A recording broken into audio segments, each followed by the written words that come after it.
अस्सलाम वालेकुम। आज जो हम लेक्चर कवर करेंगे वो है इडिपस रेक्स की। हमने एक समरी जो है वो डिटेल में वो पढ़नी है। ये मैंने शायद आपको पहले भी बताया था कि जो इडिपस रेक्स है, इसमें जो रेक्स है ये ग्रीक वर्ड है जिसका मतलब है द किंग। तो जब इडिपस रेक्स का तर्जुमा इंग्लिश में हुआ था तो इसका तर्जुमा हुआ था इडिपस द किंग के नाम से। और ये सोफोक्लेस ने अराउंड 429 बीसी लिखा था।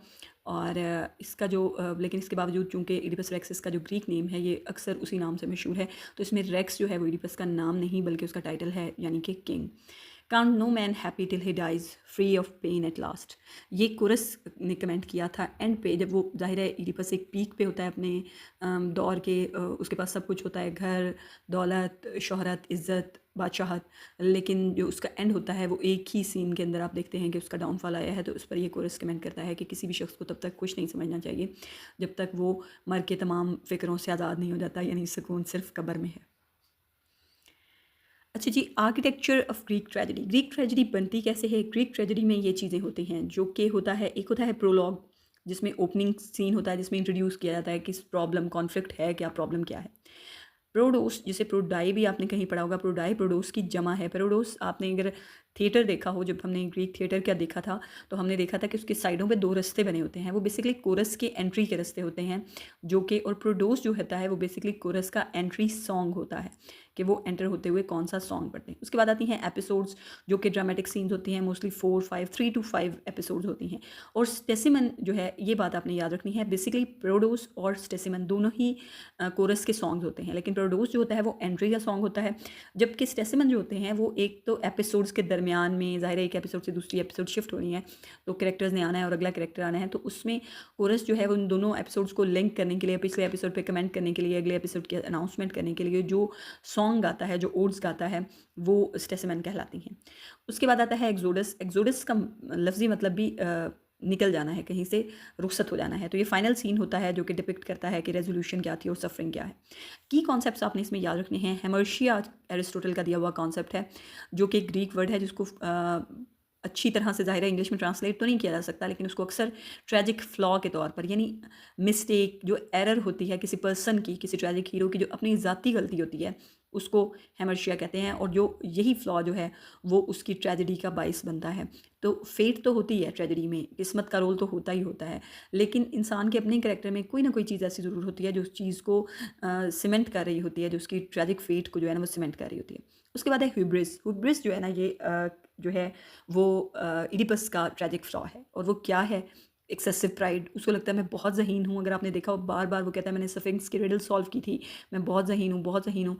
और वो चीज़ जो कि ड्रामा के स्टार्ट में सबको पता चल जाती है, वो इडिपस को टिल द एंड पता नहीं चलती, टिल द लास्ट सीन उसको पता नहीं चलती। तो उसका जो एक्सेसिव प्राइड है अपनी इंटेलिजेंस पे, अपनी जहानत पे, अपनी फोरसाइटेडनेस पे, वही उसको इन द एंड ले डूबता है। यहाँ तक कि जब जो कैस्टा उसको मना करती है कि तुम इस चीज़ में मज़ीद ना करो, क्योंकि उसे पता चल जाता है कि क्या सच निकलेगा आखिर में, तो वो फिर भी नहीं रुकता और वो कहता है कि नहीं, मैं लाजमी, अगर मेरे पेरेंट्स जो हैं वो बिल्कुल कोई आम लोग भी निकले तो भी आई विल बी प्राउड, और मैं उसको एक्सेप्ट करूँगा। उसे नहीं पता होता कि आगे क्या जा रहा है। इसके अलावा इसकी जो हेस्ट है, उसकी जल्दबाजी कि मैं अभी पता करूँगा, फ़ौरन से ये कर लो, फ़ौरन से शेफ़र्ड को बुला लो, वो भी उसके ट्रैजिक फेट की जो एक ट्रैजिक उसका एंड है उसको में तेज़ी लेके आता है।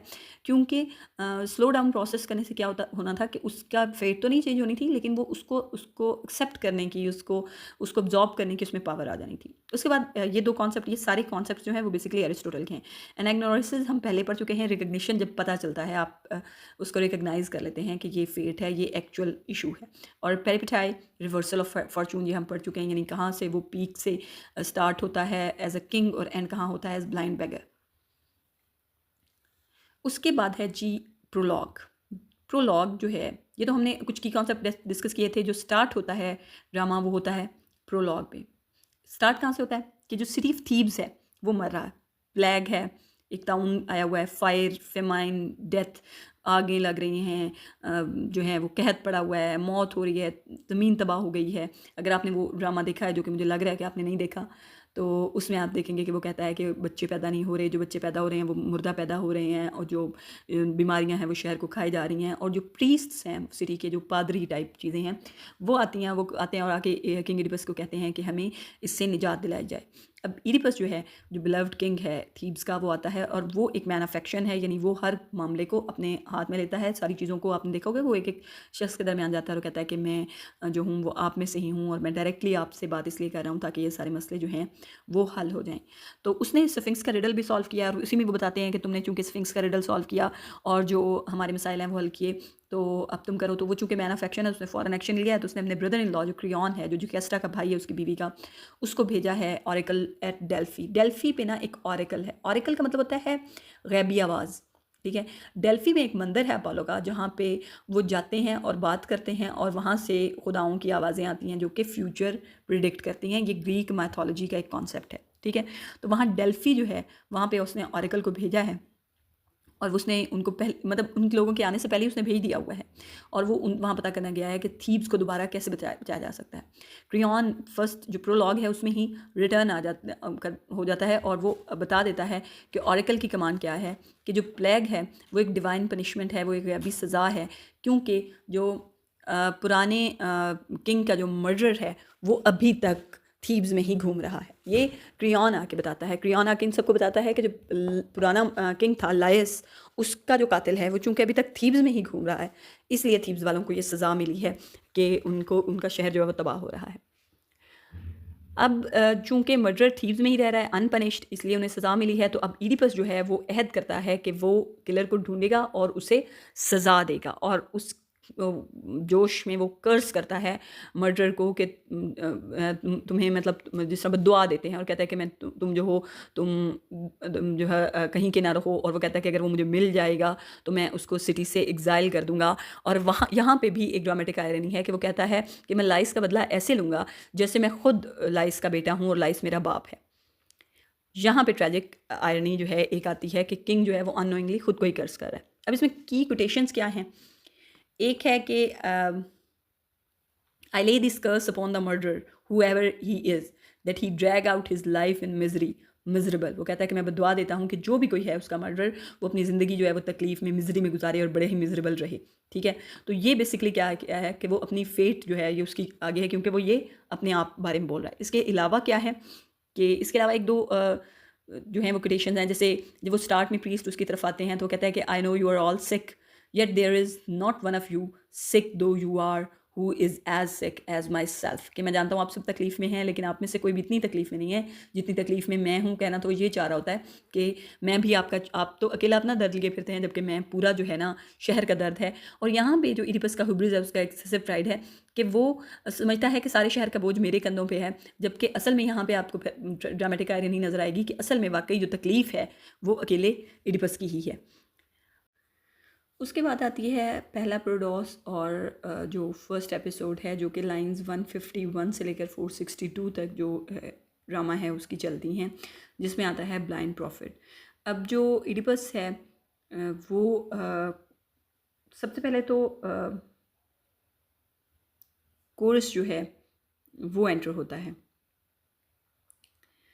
और जो आपने प्रोलॉग में देखा कि वो इडिपस जो है वो इन्वेस्टिगेशन करवा रहा है। तो सबसे पहले कोरस सेंटर होता है और वो जो है वो सबको जो कोरस है वो थीबन जो एल्डर्स हैं उन पर, जो बूढ़े बुज़ुर्ग हैं वो आते हैं और वो जो हॉरर्स ऑफ प्लेग है उसको सिंग कर रहे होते हैं उसके बारे में। और वो अपने गॉड जो हैं अपोलो, एथना और आर्टेमिस, उनसे दुआएं कर रहे होते हैं कि वो डिलीवर करें और उनको इस परेशानी से निकालें। और उसके बाद जो फर्स्ट एपिसोड स्टार्ट होती है जिसमें जो इडिपस है वो अपनी इन्वेस्टिगेशन जो है वो कंटिन्यू करता है। वहाँ उसे थीबन एल्डर में से एक बताता है कि जो टिर्सियस है वो एक प्रॉफिट जो है जो कि पेशगोइयाँ करता है और मुस्तकबिल की खबरें होती हैं। प्रॉफिट प्रोफेसी से निकला है, जिसका मतलब है पेशगोई करना, किसी बात के बारे में पहले से बता देना। तो वो चूँकि पेशगोइयाँ करता है, मुस्तकबिल के बारे में जानता है, तो उसको ज़रूर सच पता होगा, उससे बुला भेजें। तब इडिपस जो है वो समन करता है ब्लाइंड प्रॉफिट टिर्सियस को। अब टिर्सियस जो है वो आना नहीं चाहता, क्योंकि वो सच जानता है कि ये जो कातिल जिसको इडिपस ढूंढ रहा है ये वो खुद है। तो पहले तो वो आना नहीं चाहता, फिर जब उसे ज़बरदस्ती लाया जाता है तो वो कहता है कि मैं बोलूँगा नहीं, क्योंकि उसे पता है वो देख सकता है, वो बेशक ब्लाइंड है लेकिन वो मुस्तकबिल देख सकता है। तो यहाँ इडिपस को गुस्सा आता है और इडिपस जो है वो उसको एक्यूज़ करता है कि अगर तुमने लाइस के मर्डर के बारे में नहीं बताया तो मैं ये समझूंगा कि तुम भी कंप्लिसिट हो, तुम भी इसमें मिले हुए, तुम धोखा दे रहे हो।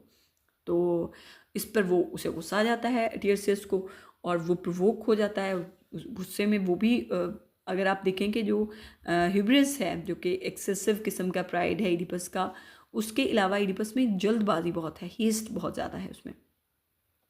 तो वो यही जब गुस्सा जो वो दूसरों में निकालता रहता है तो उससे दूसरे भी गुस्से में आ जाते हैं। तो जब वो प्रोवोक हो जाता है तो वो उसे बता देता है, वो उसे ख़ास तौर पे जब टीएसएस को कहते हैं ना कि तुम एक ब्लाइंड फूल हो, तो वो कहता है कि तुम जल्दी देख लोगे कि कौन ब्लाइंड है और कौन देख सकता है।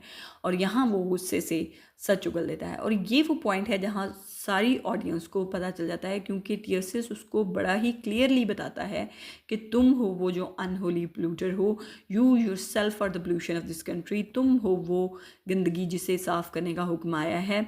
और उससे एक मज़ीद फ्यूरियस आर्गूमेंट जो है वो स्टार्ट हो जाता है। अब इडिपस कहता है कि जाहिर है उसने तो बादशाह को नहीं मारा, उसके इल्म के मुताबिक तो उसने बादशाह को नहीं मारा। तो वो कहता है कि तुम मुझ पे इल्ज़ाम दे रहे हो, और वो अपने प्राइड में वो बिल्कुल साफ साफ अल्फाज में उसकी सारी प्रोफेसीज जो कि पहले इडिपस ने सुन रखी हैं उनके बारे में भी बताता है। लेकिन यहाँ पे अपने प्राइड में वो ये देखना नहीं चाहता, तो वो टीसीएस को कहता है कि तुम और क्रियॉन जो वो मिल के काम कर रहे हो, और तुम लोगों ने जो है ना वो यूज़र्व करने का प्लान बनाया थ्रोन को। तुम मेरे से क्रियॉन जो बादशाह बनना चाहता था कि मुझे रास्ते से हटा दे, मुझे लाइस का मर्डर साबित करके।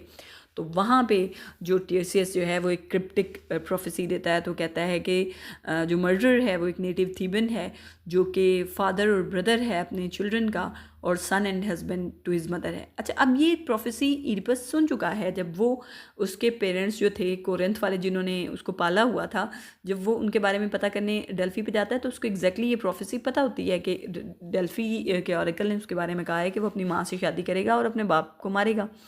और जब वो ये कहता है कि तुमने लाइस को मर्डर किया और तुम अपने ही बच्चों के भाई भी हो और बाप भी हो और अपनी ही बीवी के बेटे भी हो और खामन भी हो, तो यहाँ पे सारी ऑडियंस जो है वो जान जाती है। लेकिन इडिपस अपने गुस्से में ये देख नहीं पाता।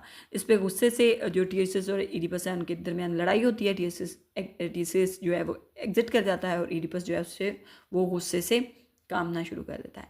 तो ये इसकी जो की कोटेशंस हैं उनमें एक तो है, you have your eyes but see not where you are in sin, nor where you live, nor whom you live with. वो कहता है कि मैं बेशक अंधा हूँ, तुम्हारे पास आंखें हैं, लेकिन तुम अपना गुनाह भी नहीं देख पा रहे हो, ना तुम देख पा रहे हो तुम किसके साथ रहते हो, और ना तुम ये देख पा रहे हो तो कि तुम कहाँ रहते हो। अब यहाँ पे साइट वर्सेस ब्लाइंडनेस का आता है, और कि जो वो ब्लाइंड प्रॉफिट है वो जानता है कि आगे क्या आ रहा है, और जो आंखों वाला बादशाह है वो नहीं देख पा रहा कि सच क्या है।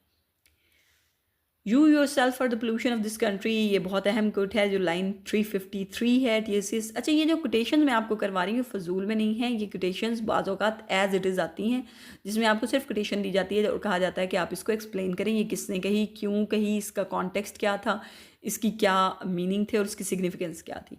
तो ये पहली डायरेक्ट एक्यूजेशन है, पहली जो इल्ज़ाम है वो ये है, जो कि फिजिकली ब्लाइंड है लेकिन वो ट्रुथ देख सकता है जो कि इडिपस नहीं देख सकता। उसके बाद वो कहता है यू हैव योर आइज़, ये वो वाली जो, और इसमें क्या है कि सेंट्रल मेटाफर है कि इडिपस के पास फिजिकल साइट है लेकिन मॉरली और इंटेलेक्चुअली वो ब्लाइंड है, जबकि दूसरी तरफ जो टीसीएस है वो अंधा है लेकिन उसमें उसके पास बसीरत है। उसके बाद इडिपस एक्यूज़ करता है टीसीएस को ऑफ ट्रिजन, और वो कहता है कि wealth, sovereignty and skill, outmatching skill for the contrivance of life strategy, how great the envy these things breed। वो कहता है कि अपनी खूबियों को गिन रहा है कि मेरे पास दौलत है, मेरे पास हुकूमत है और मेरे पास स्किल है, और ऐसी स्किल है जो किसी के पास नहीं है। तो ये जो मेरी खसूसियात हैं इनकी वजह से बहुत ज़्यादा हसद पैदा हुआ है, और तुम लोग जो वो हासिद हो, तुम और क्रियॉन हसद करके मुझसे जेलस होते हो, और इसलिए तुम लोग मेरे डाउनफॉल के लिए तुम लोगों ने ये ड्रामा रचाया है कि एक जो है वो लेके आया मैसेज के लाइस के मर्डर को पनिश करो, और दूसरा कह रहा है कि तुम ही लाइस के मर्डर हो। यहाँ पे वो एक पॉलिटिकल कंस्पिरेसी ज्यूम कर लेता, और यहाँ पे भी वो गौर नहीं करता। इसका उसका जो पैरानोया, पैरानोया कहते हैं, ये एक साइकोलॉजी की टर्म है जिसमें इंसान को लगता है कि लोग उसके दुश्मन हैं। तो यहाँ उसका पैरानोया और प्राइड दिखाया हुआ। उसके बाद आता है जी फर्स्ट स्टेसिमन। फर्स्ट स्टेसिमन कोरल ऑड है जो कि एपिसोड्स के दरमियान में आती है। फर्स्ट एपिसोड ख़त्म हुई तो उसके बाद क्या आया, फर्स्ट स्टेसिमन आया जो कि एपिसोड के लास्ट पे आता है। उसको कंक्लूड करते हो उस पर कॉमेंट करने के लिए। अब क्या होता है कि कोरस जो है, अब बातें हैं, कुछ लोग प्रॉफिट के साथ हैं, कुछ लोग इडिपस के साथ हैं। कोरस जो है वो डिवाइड हो चुका है। अब वो टीसीएस को बिलीव नहीं करते और वो कहते हैं कि चूंकि एविडेंस नहीं है तो इडिपस को हम कंडेम नहीं कर सकते, और वो कहते हैं कि पाइटी और लॉ की बड़ी इंपॉर्टेंस है, और वो आपस में डिस्कस कर रहे होते हैं।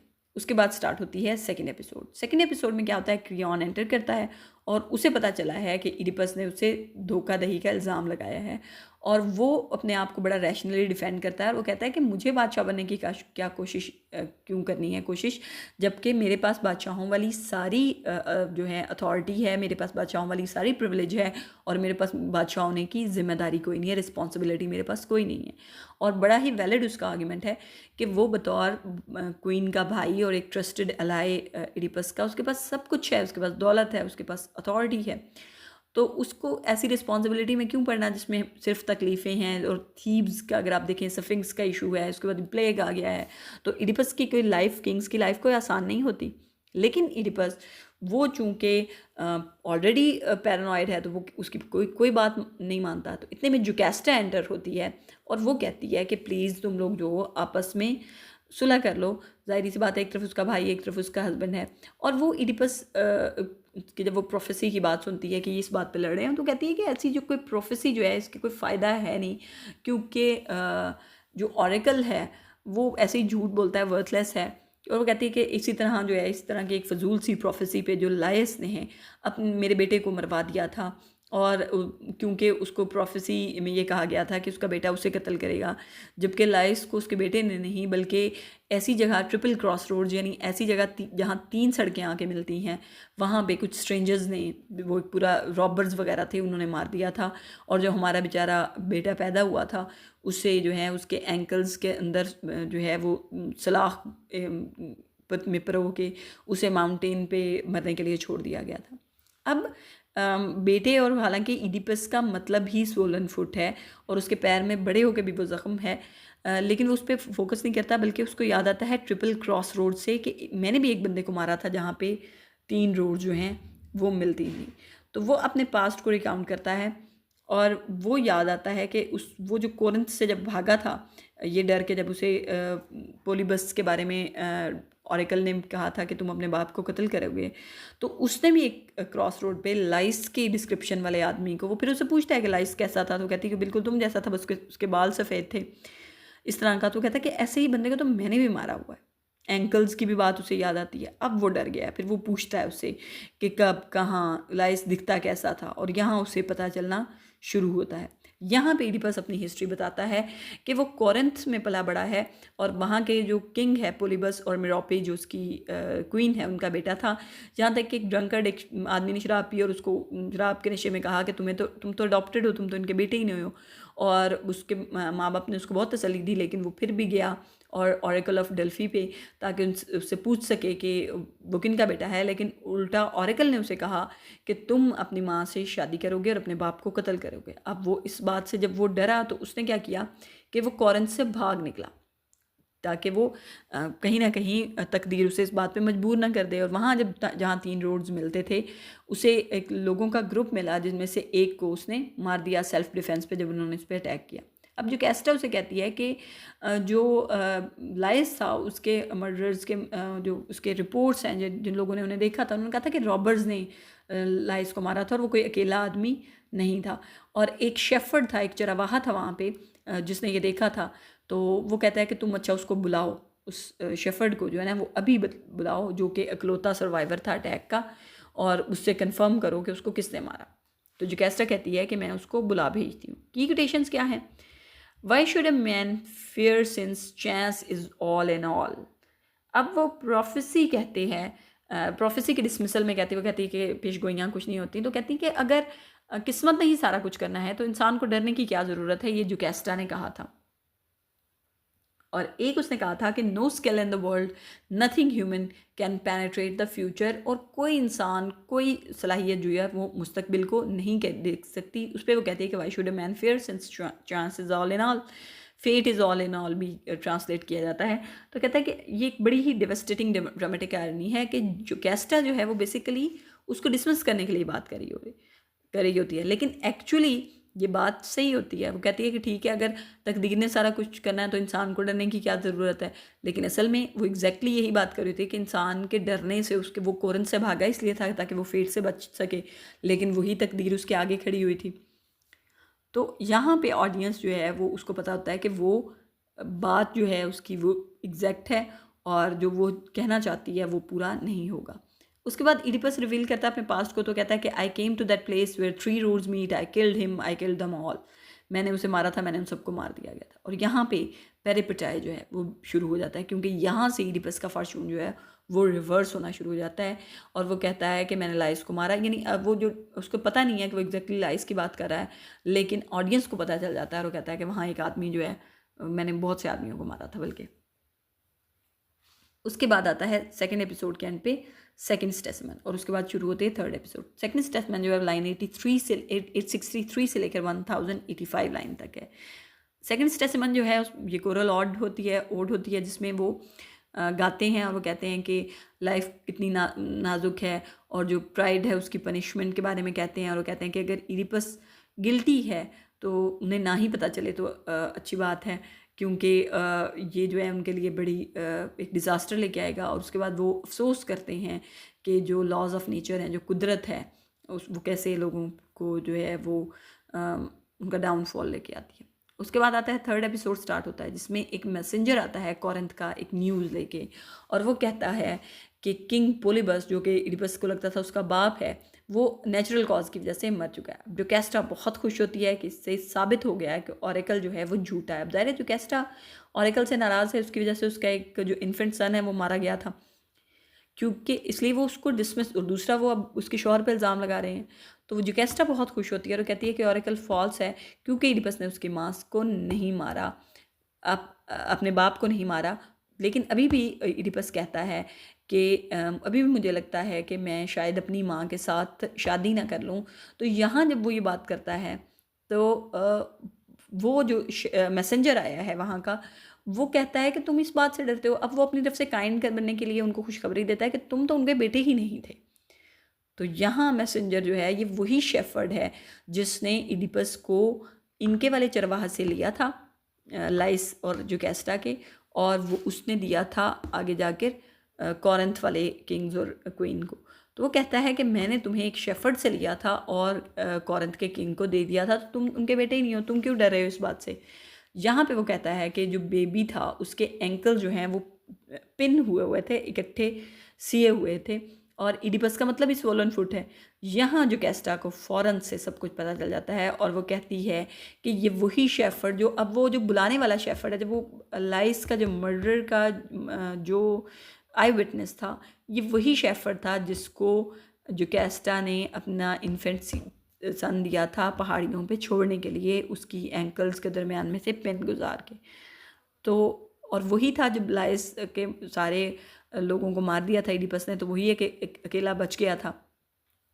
तो जुकेस्टा को पता चल जाता है कि ये वही शेफर्ड है जिसको मैंने बुलाने के लिए भेजा है लाइस के मर्डर के बारे में, और ये वही है, और वो आएगा यहाँ पे और सबको सब कुछ पता चल जाएगा। तो वो बहुत उसको मिन्नत करती है कि तुम अपनी इन्वेस्टिगेशन रोक दो। वो कहती है कि for heaven's sake if you care for your own life don't go on, my anguish is enough. वो कहती है कि तुम अपनी ज़िंदगी से तुम्हें प्यार है तो यहाँ पे से आगे ना जाओ, जो मैं ही तकलीफ़ सह रही हूँ वही काफ़ी है। तो इस पर इडिपस समझता है कि वो इसलिए कह रही है कि चूंकि वो किंग और क्वीन का बेटा नहीं है तो शायद किसी गरीब का बेटा है। तो वो कहता है कि वो चूंकि उसमें ह्यूब्रिस है, बड़ा ही प्राइड है, तो कहता है कि मैं सन ऑफ चांस हूँ, मैं सन ऑफ फेट हूँ, मैं किस्मत का बेटा हूँ, और मैं बहुत ही इस बात पे फ़ख्र करता हूँ। तो इस बात पे जो कैस्टा जब देखती है कि ये नहीं रुक रहा, तो वो चीखती है और पैलेस के अंदर चली जाती है।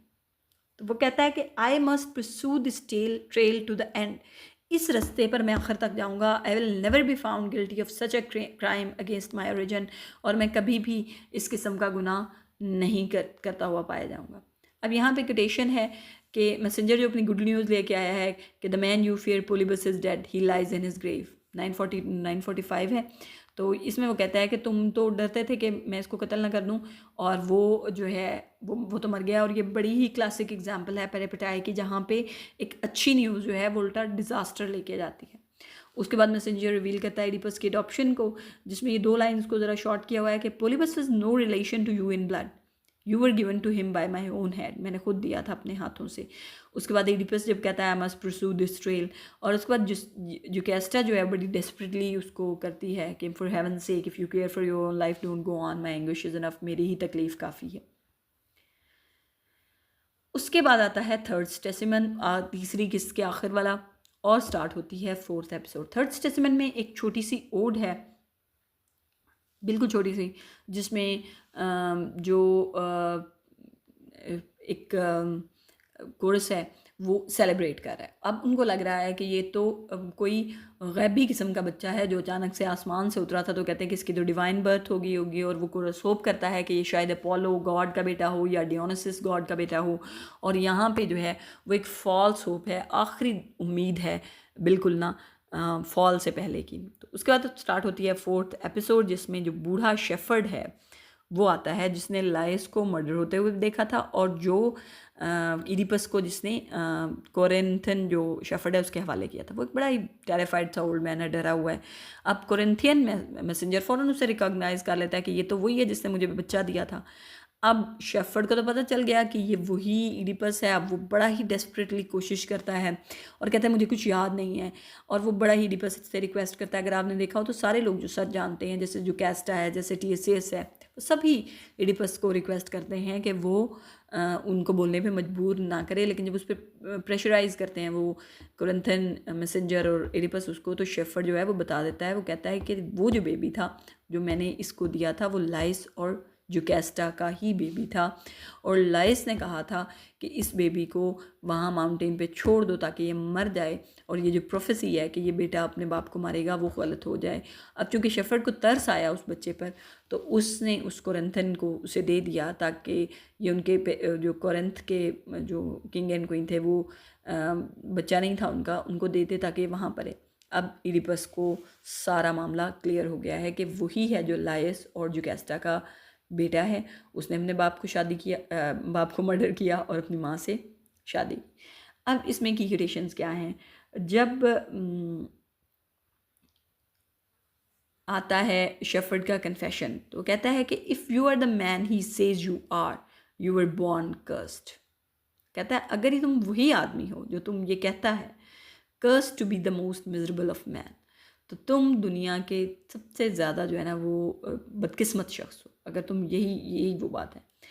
उसके बाद इडिपस कहता है ओ लाइट। अब वो बिल्कुल जो है ना उसको नज़र आना शुरू हो जाता है। वो कहता है कि O light may I never look you again, काश तुम मुझे कभी नज़र ना हो। I who am cursed in my birth, यानी मेरी पैदाइश बदकिस्मती से हुई। कर्स्ड इन माई मैरिज, मेरी शादी की इब्तदा बदकिस्मती मुझसे हुई। Cursed in the blood I shed, यहाँ तक कि मैंने जिस शख्स को मारा वो भी मेरी बदकिस्मती थी। तो ये जो है इडिपस जो है अपनी आइडेंटिटी जो है वो रिकग्नाइज कर लेता है। ये जो मोमेंट है मोमेंट ऑफ एनाग्नोसिस है, जहाँ वो बिल्कुल फुल्ली ट्रुथ को देख लेता है। If you are the man he says you are, ये लाइन 1175 to 1180 है। बेहतर तो ये है कि आप लाइंस नंबर भी याद रखते हैं। उसके बाद आता है एक्सोडस, जो कि है एग्जिट। हॉरर रिवील हो गया है। अब आया है एक सेकंड मैसेंजर जो रिपोर्ट करता है कि अंदर पैलेस में क्या हुआ है। वो कहता है कि जुकेस्टा ने जो है डिस्पेयर में अपने आप को हैंग कर लिया है, और इडिपस ने उसकी बॉडी को उतारा है वहाँ से, और उसके जो गोल्डन ब्रूचेस थे, ब्रूचेस पिन्ने टाइप होती हैं जो कि गाउन्स में लगी होती हैं, उससे अपनी आंखें निकाल ली हैं, अपनी आंखों में चुप हो दी हैं वो। अब इडिपस वापस स्टेज पे आता है। चूँकि जो ग्रीक ड्रामा है, हम पहले इसके ग्रीक और एलिजाबेथन ड्रामा के कंपैरिजन में देख चुके हैं कि ग्रीक ड्रामा में कभी भी वायलेंस, तशद्दुद वाला सीन जो है वो स्टेज के ऊपर नहीं होता, स्टेज के पीछे होता है। सिर्फ वो आके बताते हैं मर्डर वगैरह हुआ है, कोई कत्ल हुआ है, कोई किसी का खून बहा है, तो ये वो स्टेज पे आके बताया जाता है। अब इडिपस स्टेज पर आ गया है, अब वो ब्लाइंडेड है और वो मिन्नत कर रहा है, तरला कर रहा है उसका कि मुझे एग्जाइल दे दीजिए, मुझे निकाल दो यहाँ से। अब क्रियॉन ऑटोमेटिकली रूलर बन गया है। अब वो इडिपस को ये तो कहता है कि ठीक है तुम अपनी बेटियों से मिल लो। अब ज़ाहिर है अभी ताज़ा ताज़ा इडिपस ने उसको इंसल्ट किया है और उसको उस पर वो इल्ज़ाम लगाया जो कि असल में उसका गुनाह था, तो वो गुस्से में तो है, लेकिन फिर भी वो कहता है कि तुम अपनी बेटी से मिल लो, और वो अपनी बेटियों से मिलता है जिनके नाम है एंटिगनी और इज़मीन। अब वो कहता है कि तुम मुझे एग्ज़ाइल कर दो, लेकिन जो क्रियॉन कहता है वो कहता है कि वो उनसे मिलता है, रोता है, उनको कहता है कि तुम्हारा कोई कसूर नहीं है और इस तरह की चीज़ें, और क्रियॉन से कहता है कि तुम इनका ख्याल रखना, इन पर तरस खाना, और वो कहता है कि मुझे निकाल दिया जाए, लेकिन वो क्रियॉन कहता है कि तुम तब तक यहीं रहोगे जब तक मुझे ऑरेकल्स की तरफ से कोई मैसेज नहीं मिल जाता कि तुम्हारा क्या करना है। तो उसके बाद इडिपस को वो कहता है कि ले जाओ यहाँ से, और उसके बाद जो है वो कोरस जो है वो फाइनल जो मॉडल होता है, कहता है no more you shall you look on the evils I have suffered, blind to the ones you long to सी।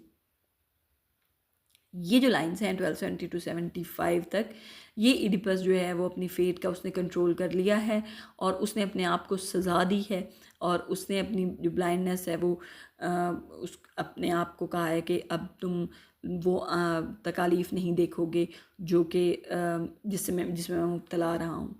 और उसके बाद फाइनल कोरस कहता है कि count no man happy till he dies free of pain at last.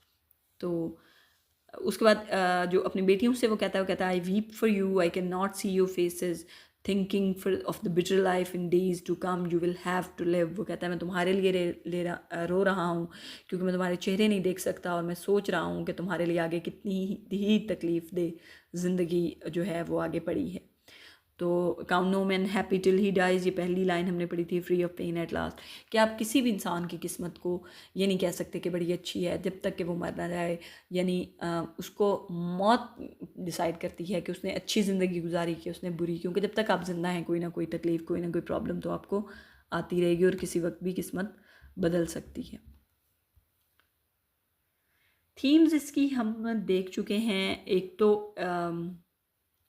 जो blindness और site versus blindness का है कि थियसिस जो है वो ब्लाइंड है लेकिन वो स्टार्ट से ट्रुथ देख सकता है। इडिपस स्टार्ट में साइटेड है, देख सकता है, लेकिन अपनी आइडेंटिटी से ब्लाइंड है, और एंड पे इडिपस ब्लाइंड हो चुका है और वहाँ ब्लाइंड होने के बाद उसको सही सही सच नज़र आना शुरू हुआ है।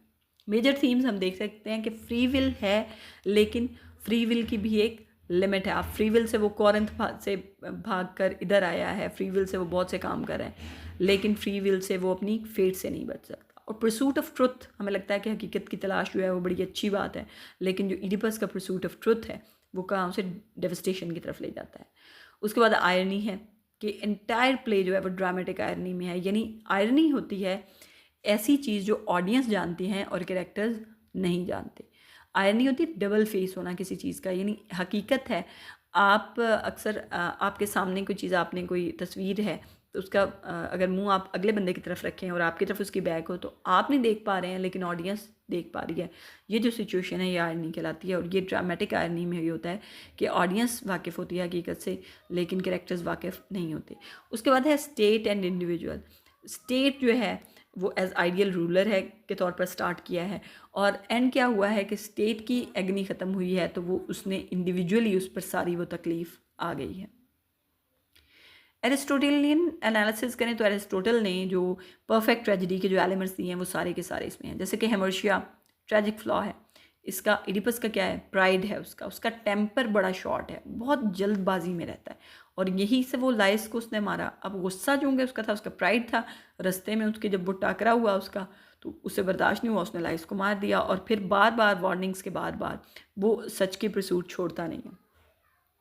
पेरिपटाए वो कहता है कि परफेक्ट ट्रेजेडी है जिसमें अरूज से जवाल आए, रिवर्सल ऑफ फॉर्चून हो। तो जब मैसेंजर आता है एडिपस को बताने कि तुम अच्छी खबर से उल्टी हो जाए, यानी वो अच्छी खबर लेके आता है कि पोलिबस मर गया, तुम्हारी दुख दर्द, तुम्हारा एग्जाइल दूर हुआ, और वही उससे उसका जो है फॉर्चून बदल जाता है। एनाग्नोसिस है जिसमें रियलाइजेशन होती है, जब इडिपस को रियलाइज होता है कि बेसिकली उसके साथ क्या हुआ है। और कैथारसिस क्या है, पर्गेशन। कैथारसिस जो है वो एक ग्रीक वर्ड है जिसके बहुत से मीनिंग्स हैं, लेकिन बेसिकली इसको आप यूँ कहें कि रूहानी सफाई, जब आप किसी ऐसे शख्स के साथ जिससे आप हमदर्दी रखते हैं, उसके साथ खुद को आइडेंटिफाई करते हैं, आप स्टार्ट में इडिपस रेक्स है नाम, तो आप इडिपस रेक्स के साथ आपकी हमदर्दियाँ हैं, तो जब उसके साथ बुरा हो रहा है आहिस्ता आहिस्ता, हालांकि अगर देखें तो बहुत सी जो गलतियाँ हैं उसकी अपनी है, he is not a very good person, वो क्रियॉन पे इल्ज़ाम लगाता है, वो टीसीएस पे इल्ज़ाम लगाता है, वो उससे बर्दाश्त नहीं होता, उससे उसमें बहुत से फ्लॉज हैं, लेकिन इसके बावजूद हम उससे हमदर्दी रखते हैं। तो जब उसका डाउनफॉल आता है तो हमें बैक वक्त तरस भी आता है उस पर और खौफ भी आता है। जब भी आप किसी का हादसा देखते हैं तो आप खौफज़दा हो जाते हैं कि कहीं ये हमारे साथ ना हो जाए। तो पिटी और फेयर है। तो इसलिए आपने देखा होगा कि अक्सर जो ट्रेजिडीज़ होती हैं, ट्रेजिक ड्रामाज होते हैं, आप देखते हैं, ट्रेजिक मूवीज़ देखते हैं तो आप रोते हैं। और ये जो रोना है जिसको अक्सर हम लोग ब्लेम करते हैं कि तुम तो बड़े हो सेंसिटिव हो, और ये उसको हम शेम करते हैं। बेसिकली ये ट्रेजिडी का मकसद ही ये होता है कि जो आपके अंदर दबे हुए दुख हैं, जो आपके अंदर दबी हुई तकलीफ़ हैं, वो किसी और के लिए आंसुओं के थ्रू वो निकल जाएं। और एरिस्टोटल का मानना है कि यही ट्रेजेडी का मेन मकसद है। समरी टाइमलाइन देखें तो प्रोलॉग में क्या है, इडिपस अहद करता है कोई लाइस के किलर को मारेगा। एपिसोड 1 में टीसीएस जो है वो आके एडिपस को ही एक्यूज़ करता है। एपिसोड 2 में जो कैस्टा जो है क्रॉस रोड की बात करती है जहाँ पे एडिपस को डर लगना शुरू होता है। एपिसोड 3 में मैसेंजर जो है वो एडिपस की एडॉप्शन को रिवील करता है। एपिसोड 4 में शेफर्ड जो है वो कंफर्म करता है कि एडिपस ही लाइस सन है। और एक्सोडस में क्या होता है कि जो कैस्टा खुद को फांसी लगा लेती है और एडिपस जो है वो खुद को अंधा कर लेता है। ट्रैजिक हीरो क्या है? This man who knew the famous riddle and was most powerful, who would not envy his fortunes। कि ये आदमी जिसने एक बड़ी मशहूर पहेली सॉल्व की और जो सबसे ताकतवर था, कौन इसकी किस्मत से हसद नहीं करता होगा। Look now upon Oedipus, master of the riddle, famous king who saw his own children's father। अब देखें कि उसके साथ हो ही क्या रहा। तो ये फाइनल कोरस है और ये इसकी जो आपने बहुत से इसके क्वेश्चन जो हैं वो बड़े इंपॉर्टेंट हैं जो मैं बाद में आपसे शेयर करूँगी। आपने क्वेश्चन जो हैं वो इसके सारे के सारे करने हैं। इसके बड़े ही अहम क्वेश्चन है, ख़ासतौर पे ड्रामेटिक आयरनी वाला, इसकी थीम्स वाला, Oedipus as a tragic hero वाला, Oedipus Rex as tragedy, perfect tragedy वाला, इसी तरह के। तो ये क्वेश्चंस आपने तैयार करने हैं और उसके लिए आपको इसकी कोटेशंस आनी चाहिए। कोटेशंस आपको क्वेश्चंस में कोट करने के लिए भी आनी चाहिए, कोटेशंस आपको वैसे भी आनी चाहिए क्योंकि बाज़ औक़ात वैसे ही वो 2-3 लाइंस देते हैं और कहते हैं कि इसको एक्सप्लेन करें। तो थीम के हिसाब से हो सकता है कोई कोटेशन ऐसी हो जो थीम पे बेस करती हो, तो आपको वो थीम जो है वो एक्सप्लेन करनी पड़े। तो इस तरह आपको इसकी आपने एक दफ़ा उसको अच्छी तरह गो थ्रू करना है उसके ड्रामा को, और वो मैं आपसे शेयर करूँगी इसका टेक्स्ट जो है, तो उसको आपने एक दफ़ा देख भी लेना है। और बेहतर यह है कि आप वो ड्रामा अगर नहीं देखा तो दोबारा से देख लें। Thank you.